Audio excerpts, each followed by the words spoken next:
What's up? It's Chris, your favorite spiritual coach. And today, what we're going to be talking about is the concept of embracing change.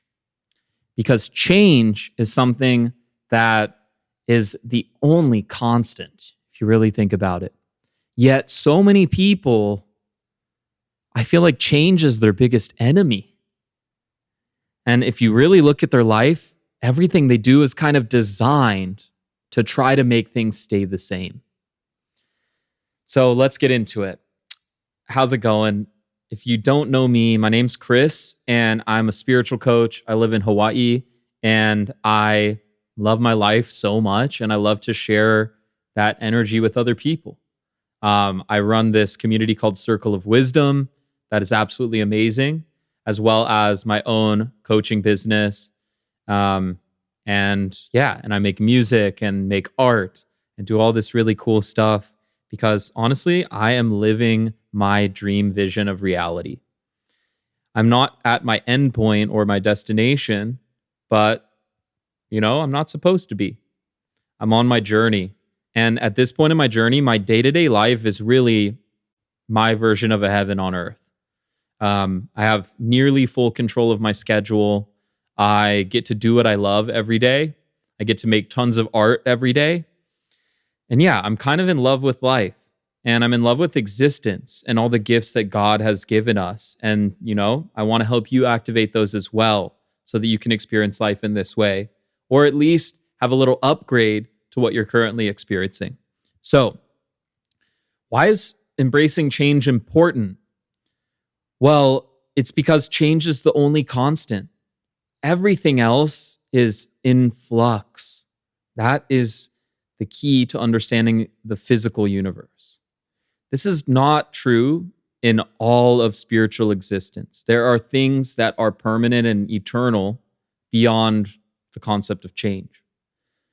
But in form, in manifest reality, there is an unlimited amount and an infinite amount of change, and it's constantly occurring.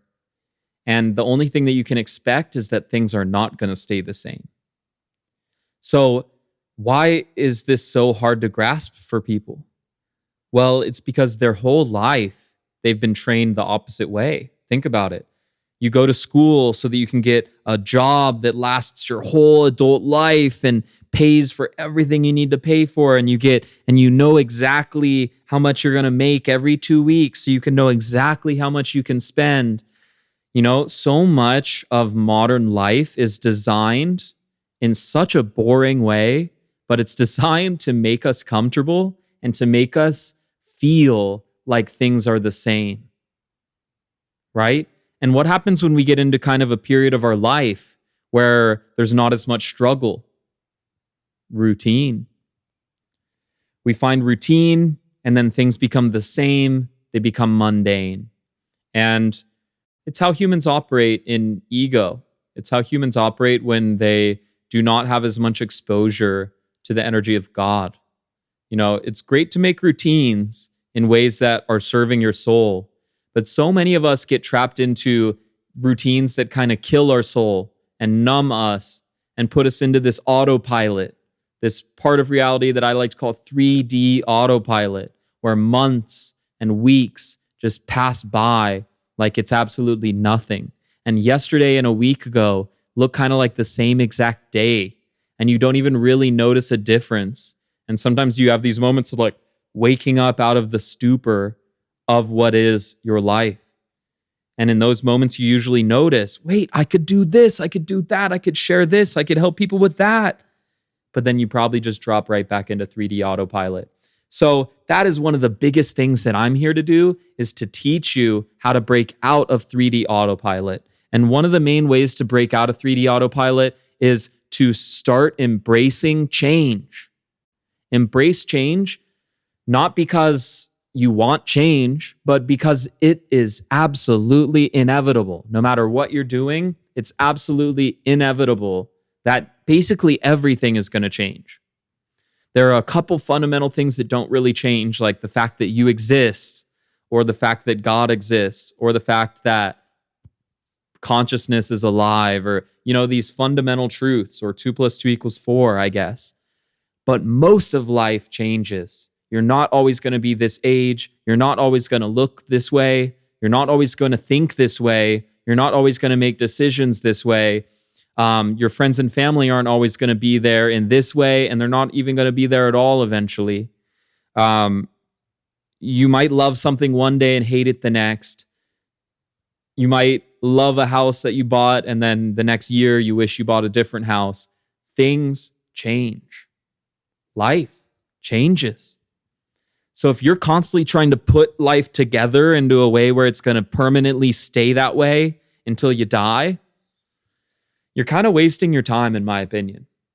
It's kind of like trying to build a permanent sandcastle. You know, it's just going to get washed away. There's not really a point for you to constantly try to build the same exact sandcastle. Let the old sandcastle get washed away and build something new. Build something cool. Build something that's true to you in this phase of your life, you know?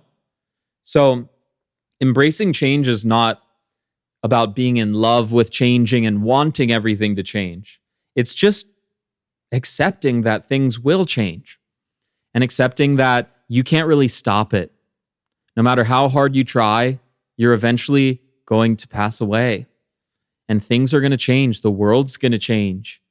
The economy's going to change.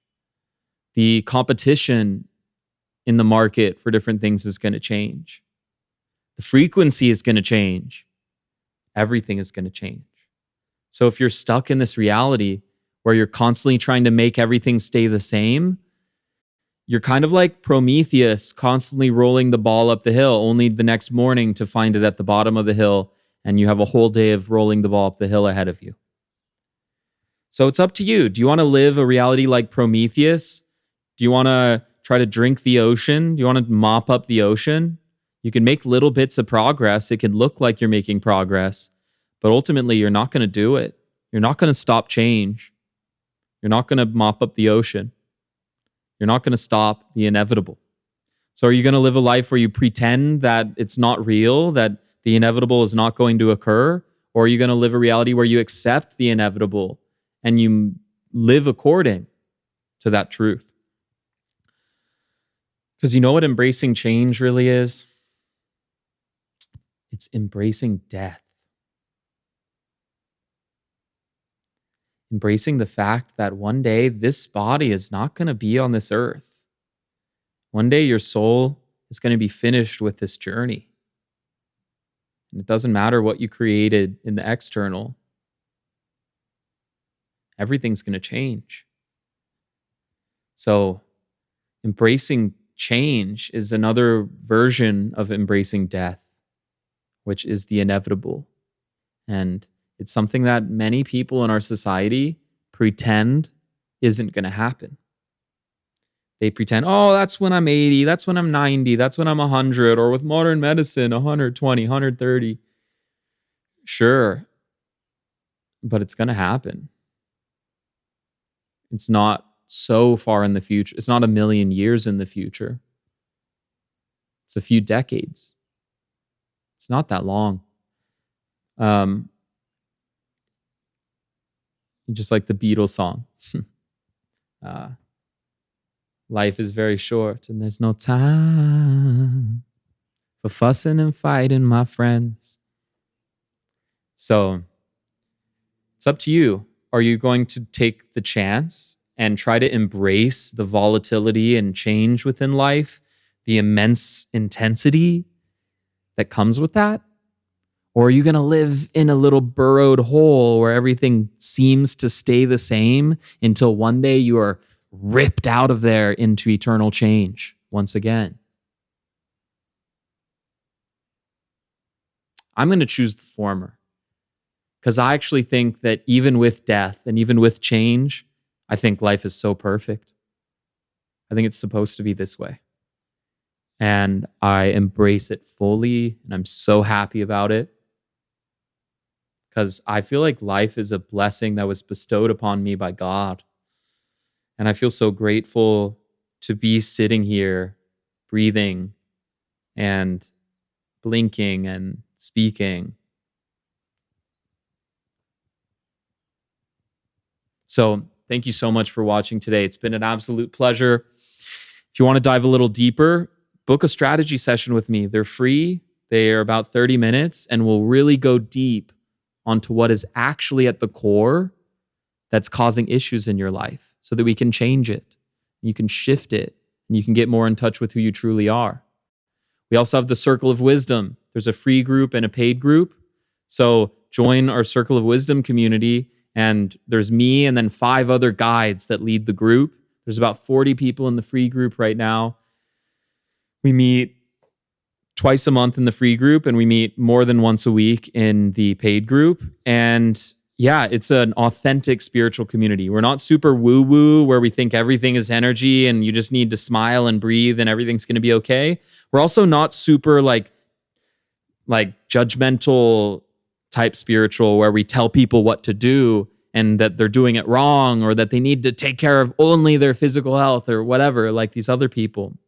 We're not like that. It's an accepting space, and it's very authentic. It's a very authentic spiritual community.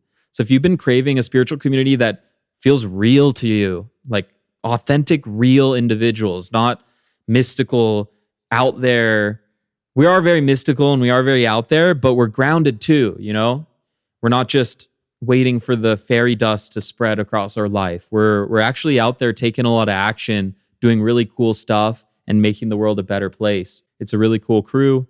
And yeah, thanks so much for joining today. It was a pleasure, and I'll see you next time.